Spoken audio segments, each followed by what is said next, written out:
Hi, we're gonna read Alice. Somebody on YouTube likes it, and that makes me feel happy. Because I feel uncertain about Alice. Not about Alice. I don't feel uncertain about Alice. I feel really good about Alice, and like she's really useful to spend time with for me during this strangeness. But I just didn't know if you guys liked her. It's like it takes a long time to read, and I don't know. But one of you does, and so yay. Um, okay, we're at chapter 7, A Mad Tea Party. I hope you can hear me. I'm out on my front porch, and my setup is a little weird. I'll try to get closer. Okay, the Mad Tea Party. There was a table set out under a tree in front of the house, and the March Hare and the Hatter were having tea at it. A dormouse was sitting between them, fast asleep, and the other two were using it as a cushion, resting their elbows on it and talking over its head. Very uncomfortable for the dormouse, thought Alice. Only, as it's asleep, I suppose it doesn't mind. The table was a large one, but the three were all crowded together at one corner of it. No room, no room, they cried out when they saw Alice coming. There's plenty of room, said Alice indignantly, and she sat down in a large armchair at one end of the table. Have some wine, the March Hare said in an encouraging tone. Alice looked all round the table, but there was nothing on it but tea. I don't see any wine, she remarked. There isn't any, said the March Hare. Then it wasn't very civil of you to offer it, said Alice angrily. It wasn't very civil of you to sit down without being invited, said the March Hare. I didn't know it was your table, said Alice. It's laid for a great many more than 3. Your hair wants cutting, said the Hatter. He'd been looking at Alice for some time with great curiosity, and this was his first speech. You should learn not to make personal remarks, Alice said with some severity. It's very rude. She's so severe. Look at how severely. Of course, you just look. I like how severe she looks in that picture. She totally looks severe. Her hair is weird. But if she was here, I wouldn't say it to her unless she asked me, and then I'd find a way to say it more politely. I don't know. Well, anyway, let's not talk too much about her hair. The Hatter opened his eyes very wide on hearing this, but all he said was, Why is a raven like a writing desk? Come, we shall have some fun now, thought Alice. I'm glad they've begun asking riddles. I believe I can guess that, she added out loud. Do you mean that you think you can find out the answer to it? Said the March Hare. Exactly so, said Alice. Then you should say what you mean, the March Hare went on. I do, Alice hastily replied. At least, I mean what I say. That's the same thing, you know. Not the same thing a bit, said the Hatter. Why, you might as well say that I see what I eat is the same thing as I eat what I see. You might just as well say, added the March Hare, that I like what I get is the same thing as I get what I like. You might just as well say, added the Dormouse, which seemed to be talking in its sleep, that I breathe when I sleep is the same thing as I sleep when I breathe. It is the same thing with you, said the Hatter, and here the conversation dropped, and the party sat silent for a minute, while Alice thought over all she could remember about ravens and writing desks, which wasn't much. The Hatter was the first to break the silence. What day of the month is it? He said, turning to Alice. He had taken his watch out of his pocket and was looking at it uneasily, shaking it every now and then and holding it to his ear. Alice considered a little and then said, The 4th. 2 days wrong, sighed the Hatter. I told you butter wouldn't suit the works, he added, looking angrily at the March Hare. It was the best butter, the March Hare meekly replied. Yes, but some crumbs must have got in as well, the Hatter grumbled. You shouldn't have put it in with the bread knife. The March Hare took the watch and looked at it gloomily, then he dipped it into his cup of tea and looked at it again. But he could think of nothing better to say than his first remark. It was the best butter, you know. Alice had been looking over his shoulder with some curiosity. What a funny watch, she remarked. It tells the day of the month, and doesn't tell what o'clock it is. Why should it? Muttered the Hatter. Does your watch tell you what year it is? Of course not, Alice replied very readily, but that's because it stays the same year for such a very long time together. Which is just the case with mine, said the Hatter. Alice felt dreadfully puzzled. The Hatter's remark seemed to her to have no sort of meaning in it, and yet it was certainly English. I don't quite understand you, she said, as politely as she could. The Dormouse is asleep again, said the Hatter, and he poured a little hot tea upon its nose. The Dormouse shook its head impatiently and said, without opening its eyes, of course, just what I was going to remark myself. Have you guessed the riddle yet? The Hatter said, turning to Alice again. No, I give it up, Alice replied. What's the answer? Haven't the slightest idea, said the Hatter. Nor I, said the March Hare. Alice sighed wearily. I think you might do something better with the time, she said, than wasting it and asking riddles that have no answer. If you knew time, as well as I do, said the Hatter, you wouldn't talk about wasting it. It's him. I don't know what you mean, said Alice. Of course you don't, said the Hatter, tossing his head contemptuously. I dare say you never even spoke to time. Perhaps not, Alice cautiously replied. Sorry, we have to adjust. But I have to beat time when I learn music. Ah, that accounts for it, said the Hatter. He won't stand for beating. Now, if you only kept on good terms with him, he'd do almost anything you liked with the clock. For instance, suppose it were 9 o'clock in the morning, just time to begin lessons. You'd only have to whisper a hint to time, and round goes the clock in a twinkling. 1:30, time for dinner. I only wish it was, the March Hare said to itself in a whisper. Oh, he only wishes it was dinner. Yeah, I like that. Just have to be more kind to time. That would be grand, certainly, said Alice thoughtfully.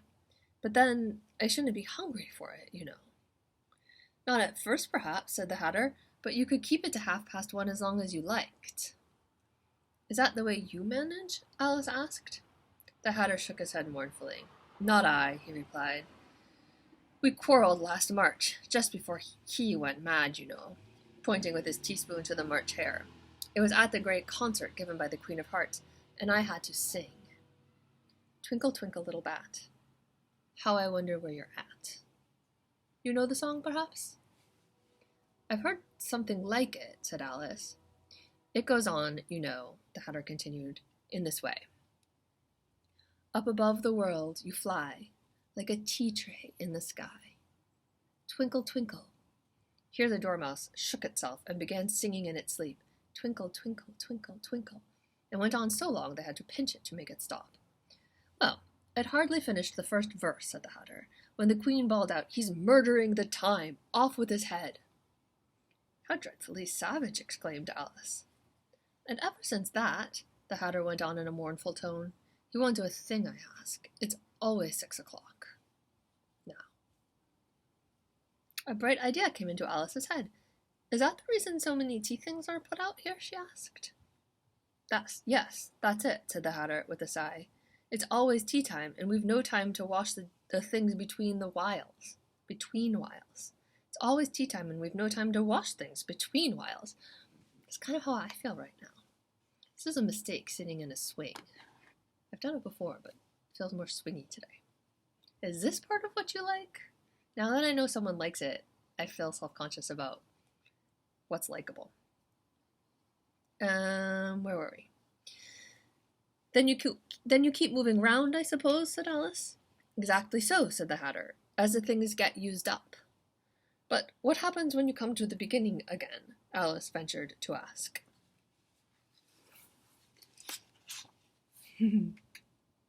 There's the Hatter.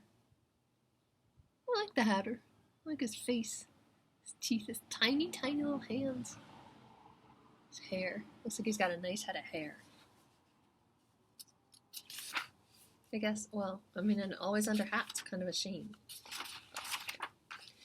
Suppose we change the subject, the March Hare interrupted, yawning. I'm getting tired of this. I vote the young lady tells us a story.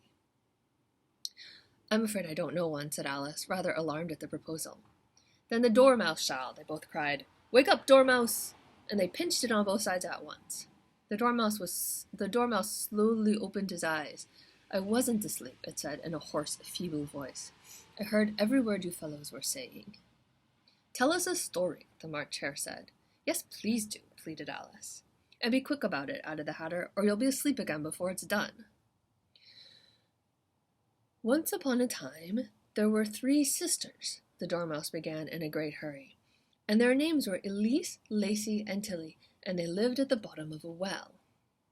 What did they live on? Said Alice, who always took a great interest in questions of eating and drinking. They lived on treacle, said the Dormouse, after thinking a minute or two. Treacle, treacle, treacle, treacle, treacle.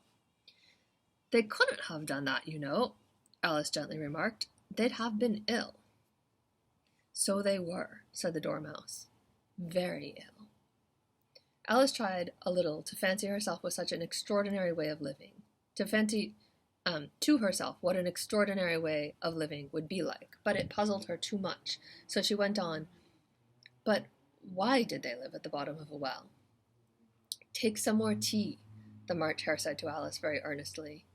I've had nothing yet, Alice replied in an offended tone, so I can't take more. You mean you can't take less, said the Hatter. It's very easy to take more than nothing. True, so true. Nobody asked your opinion, said Alice. Who's making personal remarks now? Said the Hatter triumphantly. Alice didn't quite know what to say to this, so she helped herself to some tea and bread and butter, and then turned to the Dormouse and repeated her question. Why did they live at the bottom of a well? The Dormouse again took a minute or two to think about it, and then he said, It was a treacle well. Maybe it would have served me to know how to pronounce that word ahead of time, but let's just, from now on, every time we see it, treacle. There's no such thing. Alice was beginning very angrily, but the Hatter and then the March Hare went, Shh, shh, shh. And the Dormouse sulkily remarked, If you can't be civil, you'd better finish the story for yourself. No, please go on, said Alice very humbly. I won't interrupt you again. I dare say there may be one. One indeed, said the Dormouse indignantly. However, he consented to go on. And these 3 little sisters, they were learning to draw, you know. What did they draw? Said Alice, quite forgetting her promise. Treacle, said the Dormouse, without considering at all this time. I want a clean cup, interrupted the Hatter. Let's all move one place. He moved on as he spoke, and the Dormouse followed him. The March Hare moved into the Dormouse's place, and Alice, rather unwillingly, took the place of the March Hare. The Hatter was the only one who got any advantage from the change, and Alice was a good deal worse off than before, as the March Hare had just upset the milk jug onto his plate.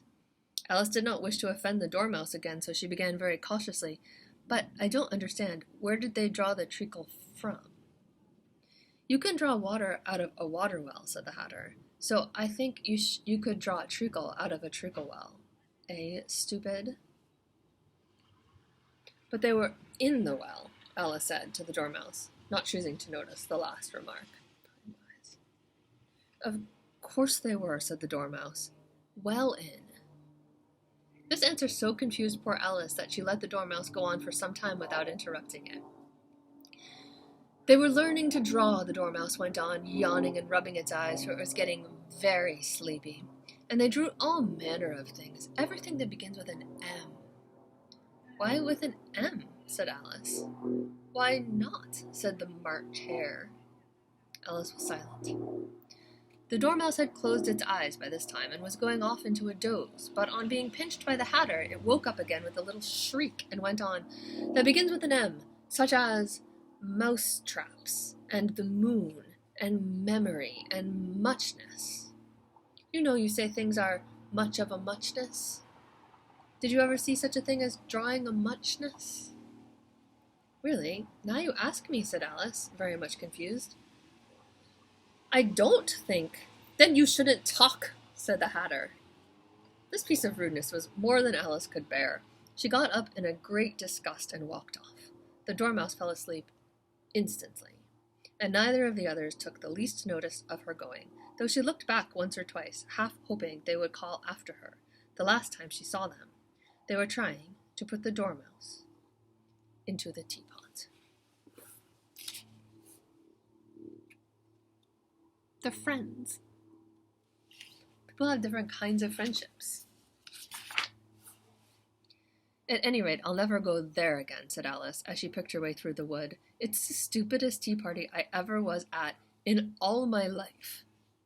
Just as she said this, she noticed that one of the trees had a door leading right into it. That's very curious, she thought. But everything's curious today. I think I may as well go in at once. And in she went. Once more she found herself in the long hall and close to the little glass table. Now I'll manage better this time, she said to herself, and began by taking the little golden key and unlocking the door that led into the garden. Then she set to work nibbling at the mushroom. She had kept a piece of it in her pocket, till she was about a foot high. Then she walked down the little passage, and then she found herself at last in the beautiful garden, among the bright flower beds and the cool fountains. And that's the end of chapter 7. Next is chapter 8, the Queen's Croquet